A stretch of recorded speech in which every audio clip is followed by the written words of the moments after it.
দেশ জুড়ে সীমান্তে উত্তেজনার আবহ থাকলেও নওগাঁ ও মেহেরপুর সীমান্তে আজ কিছুটা স্বাভাবিক পরিস্থিতি দেখা গেছে।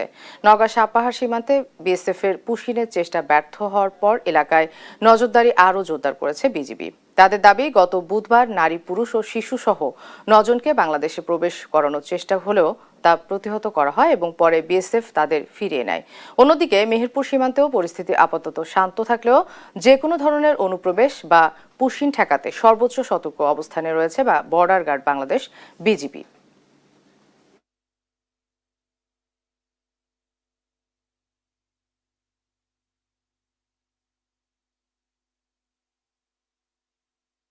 থাকি তো ইন্ডিয়ার পাশাপাশি আমগো বাসা। এখান যদি আসে তাহলে আমগো একটা ভয় না। জিনিসগুলো আসলে তো আমাদের দেশেরই তো ক্ষয়ক্ষতি, আমাদের দেশেরই ক্ষয়ক্ষতি। এই জিনিসগুলো হয়তো সাপ্লাই করতে গেলে ভালো হবে চ্যাপ্টার করে। পুলিশ তো এখন আবার তো টহল দিচ্ছে, ভালো আলো দিচ্ছে, সুন্দরভাবে চলছে।